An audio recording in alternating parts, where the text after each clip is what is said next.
ये मुंबई जाने वाली ट्रेन पर हमले के बाद का लुबेलुबाब है, जहां एक पुलिस ऑफिसर ने अपने आला अफसर को गोली मारकर हलाक कर दिया और फिर 3 मुसलमान मर्दों को भी शहीद कर दिया।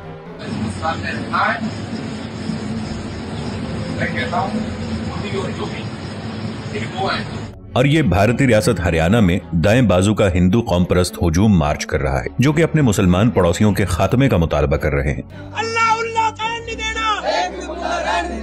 हिंदुस्तान में इस वक्त 21 करोड़ से ज्यादा मुसलमान बसते हैं, जो मुल्क की सबसे बड़ी मजहबी अकलियत है। लेकिन हालिया हमलों के इस सिलसिले ने बहुत से लोगों को ये सोचने पर मजबूर कर दिया है कि आया वो इस मुल्क में महफूज हैं? How is it possible that an hour away from the national capital you have hate rallies asking for boycott and apartheid and ethnic cleansing, and the state cannot arrest the perpetrators? Our forefathers fought for the liberation of this country from the British.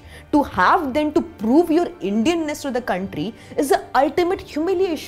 It is exhausting for an Indian Muslim to constantly prove his Indianness, to constantly say I love my country. 2023 में भारतीय वजीर आजम नरेंद्र मोदी ने, जो दुनिया की सबसे बड़ी so called जमहूरियत कहलाने के दावेदार हैं, G20 के आलमी रहनुमाओं का खैर मकदम किया। लेकिन हिंदुस्तान की अकलियतें हैरान हैं कि क्या उन्हें मुल्क में तहफ़्फ़ुज़ हासिल है? There is not a day in India that there isn't a hate crime against a Muslim or a Dalit or an Adivasi or a Christian in this country. Rana Ayub एक सहाफ़ी हैं जो भारत में अकलियतों के साथ होने वाले इम्तियाजी सलूक को करीब से देखती हैं, लेकिन अब वो मोदी हुकूमत का निशाना बन चुकी हैं। This constant mental harassment and mental intimidation where you drown journalists in battery of cases. तो क्या हिंदुस्तान वाकई अपने बहुत से शहरियों के लिए ऐसा ही है, और ये उस कहानी से इतना मुख्तलिफ क्यों है जो मोदी ने आलमी रहनुमाओं के सामने पेश की है?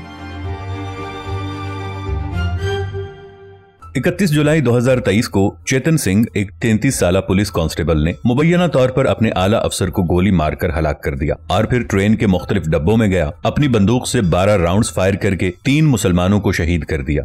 Honestly, present day India, there hasn't been something like this. This is like literally before G20. This is a depravity I have not seen before so far. I mean, if this is not a terror attack, I don't know what else is a terror attack. How else does a terrorist look like? Chetan Singh ने दाढ़ी वाले 3 आदमियों का इंतखाब किया और बाज Anne Shahidin के मुताबिक यहाँ तक कि गोली मारने से पहले उनसे पूछा भी कि क्या वो मुसलमान हैं।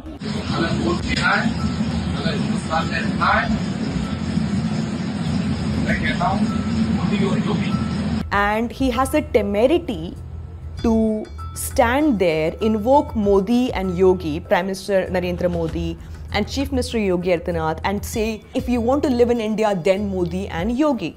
वज़ीर आज़म नरेंद्र मोदी और उनकी बीजेपी पार्टी जो हुकूमत चलाती है, इन पर भारत में अक़लियतों, बिलखुसूस मुसलमानों के खिलाफ तशद्दुद की हौसला अफजाई का इल्जाम है। और बीजेपी रहनुमा योगी आदित्यनाथ रियासत उत्तर प्रदेश के वजीर आला और मोदी के मुमकिना जानशीन को नफरत अंगेज तकरीरों और हिंदुस्तान को हिंदू कौम बनाने के लिए उनके मुतालबात के लिए जाना जाता है। भारत हिंदू राष्ट्र था, है और वर्तमान में भी रहेगा, आगे भी रहेगा। कुछ खबरसा इदारों और ओहदेदारों ने चेतन सिंह के रवैये को ज़हनी बीमारी का शख्साना करार दिया है, लेकिन राना कहती हैं कि चेतन सिंह जैसे लोग ऐसे ही ये काम नहीं करते। Chetan Singh did not happen in a void. He happened because the way hate politics in India has been normalized for him to feel that he can get away with something like this with impunity. Because here is a man that 6 years ago he was involved in another hate crime, but he was still given a weapon. Chetan Singh को गिरफ्तार कर लिया गया और उस पर कत्ल का इल्जाम लगाया गया, लेकिन राना कहती हैं कि बेशक तशद्दुद इनफरादी सतह पर हुआ, लेकिन इसके पीछे के जज्बात इनफरादी नहीं थे। There are many more Chetan Singhs operating in India right now on our social media, on our internet, on our Facebook, who just do not have a weapon in their hand. So that's the climate that Indian Muslims are facing and Indian minorities are facing right now. और ये सिर्फ इनफरादी अमल नहीं है जिससे मुसलमानों की जिंदगियों को खतरा है। आप दाएं बाजू के हिंदू हुजूम को देख रहे हैं जो रियासत हरियाणा में अपने मुसलमान पड़ोसियों के खिलाफ मार्च कर रहे हैं। जय श्री राम, जय श्री राम। इस रैली के पीछे विश्व हिंदू परिषद और इसकी यूथ विंग बजरंग दल है।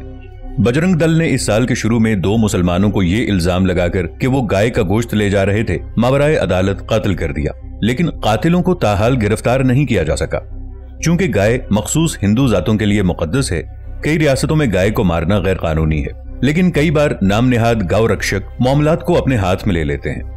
There was a culture of communal polarization which happened because the state administration looked the other way. The police was just pretending like, okay, what is happening? मुस्लिम बाशिंदे तशद्दुद और इंसाफ के फुकदान पर परेशान थे और चाहते थे कि उनके शहरों में ये रैलियां ना हों। I think Muslims pelted stones at a Hindu rally. जवाब में हिंदू इंतहापसंद ग्रुप्स ने नूह के कस्बे में मुसलमानों को कारोबार बंद करने पर मजबूर किया। मुसलमानों से अपना दुकान मकान खाली कराओ, खाली कराओ, खाली कराओ। और फिर उनके खात्मे का मुतालबा किया। देश के गद्दारों को गोली मारो, सारों को। इमारतों और कारों को आग लगा दी गई और नवाही जिले में अमन का मुतालबा करने वाले एक इमाम को तशद्दुद करके शहीद कर दिया गया। A mob entered that mosque and he was killed and the mosque was attacked. So clearly what happened in Haryana was a complete breakdown of law and order where the state looked the other way. नूह में तकरीबन 77% मुसलमान हैं, लेकिन उन जगहों पर भी जहां मुस्लिम अक्सरियत है यहाँ भी वो खतरे तले रह रहे हैं। Look at these, the images are searing and this is not the image of a democracy where we are still talking about communal violence. In Nuh, how far is it from 7RCR, the Prime Minister's residence? नूह का कस्बा वजीर आजम नरेंद्र मोदी की रिहाइशगाह से सिर्फ 2 घंटे के फासले पर है और हुकूमत इस कार्रवाई की मजम्मत करने की बजाय जुल्म में शामिल हो गई। पुलिस ने 150 से ज्यादा गिरफ्तारियां की, लेकिन इन गिरफ्तारियों में तकरीबन तमाम मुसलमान बाशिंदे थे। फिर हुकूमत मुसलमानों के खिलाफ जुल्म की नई अलामत लेकर आ गई, यानी bulldozer. Instead of dispensing justice, what was happened was Muslim houses were being demolished. 300 से ज्यादा मुसलमानों के घरों और कारोबारों को बुलडोज कर दिया गया। ये एक ऐसा हरबा है जिसे बीजेपी पूरे मुल्क में मजहबी तशद्दुद के नतीजे में इस्तेमाल करती आ रही है। The High Court has said that the attempt to demolish Muslim houses looks like an attempt at ethnic cleansing. It's not me, it's the High Court which has cast aspersions. It is the Supreme Court of India which has asked to stop hate rallies in India. It is a big problem. Rana का कहना है कि हिंदू इंतहापसंद ग्रोहों के रवैये की मजम्मत करने की बजाय बीजेपी लीडर तशद्दुद को हवा दे रहे हैं और वजीर आजम मोदी जानबूझकर खामोश रहे।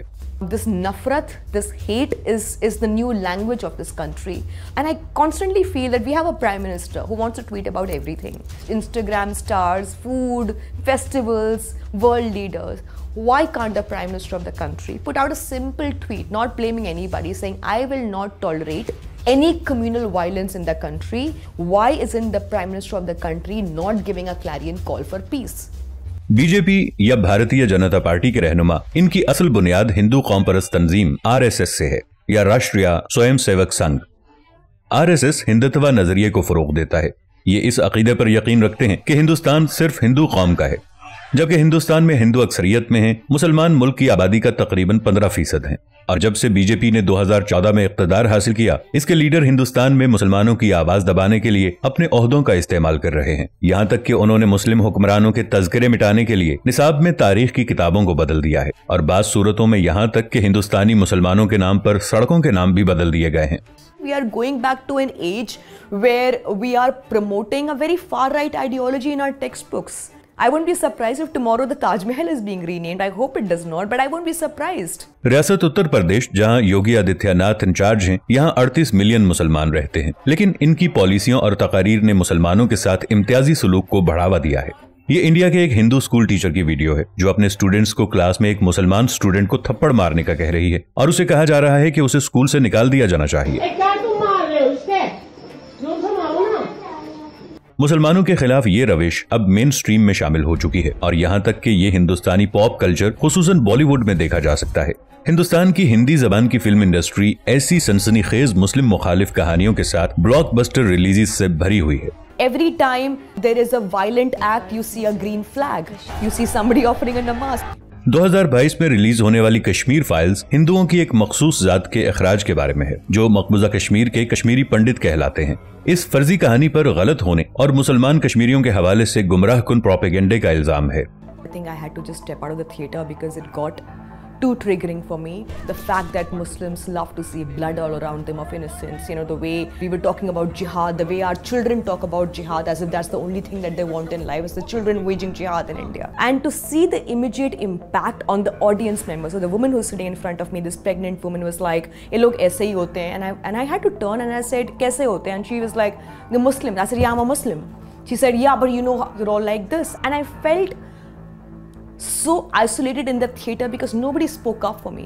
और 2023 में केरला स्टोरी के जरिए झूठी दास्तान फैलाई गई कि बहुत सी नौजवान हिंदुस्तानी खातीन को दाइश के अरकान ने मुंतखब करके भर्ती किया। ये तस्वुर पूरे हिंदुस्तान में लव जिहाद के नाम से जाना जाता है। ये एक मकबूल साजिशी थ्योरी है कि मुसलमान मर्द जानबूझकर हिंदू खातीन से मजहब तब्दील करवा के शादी करते हैं और ये हिंदुस्तान में हिंदू आबादी को कम करने की साजिश है। दुश्मनी रिश्ते बनाओ, जरूरत पड़े तो उन्हें प्रेग्नेंट करो। How many cases of love jihad can the government of the day prove on the floor of the house? But we don't need that. We have enough hate rallies, television programming, WhatsApp forwards, Facebook, TikTok, Instagram. That is enough to make you believe it's existing. You're making an entire majority community in India feel like victims in their own country. I have never seen a majority feel like victims in their own country saying, you guys are taking from us what was ideally ours.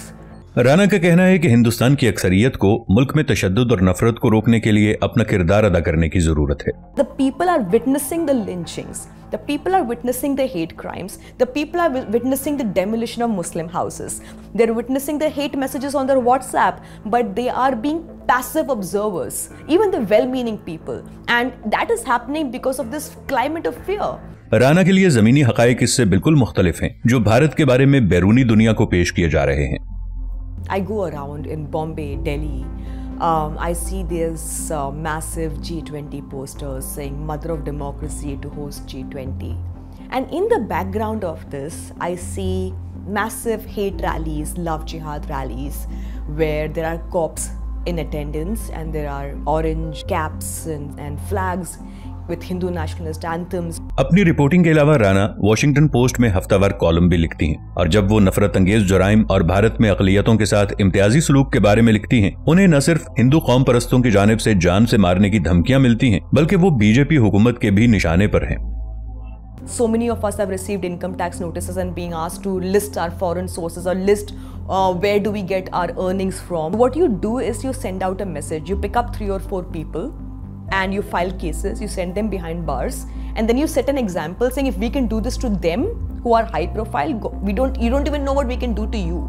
I hope there is a day that goes by that we don't have to go to court or we don't have to go to the police station. The kind of rape and death threats that I have been tagging Mumbai police forever now, where they have put pictures of my house outside on social media, where they have been doxing me. There's so much impunity that they don't even think that they should delete their threat to me, because they know nothing is going to happen. It's happening to me, it's happening to every third journalist. Some of us are in positions of power where we have international exposure, so our cases get spoken about.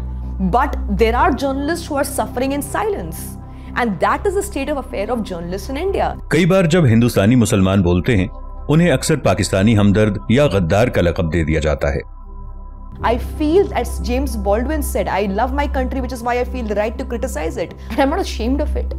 I'm proud of it, which is why I'm trying to work on it, which is why I'm trying to make my country a better place, which is why I'm trying to protect my country from the fascists. This is the India I grew up in. I do not want this country to be decimated on religious lines. लेकिन सोचने की बात यह है कि क्या हिंदू इंतहा पसंद जमात के इक़्तिदार में होते हुए मुसलमान कभी भारत में खुद को महफूज महसूस कर पाएंगे?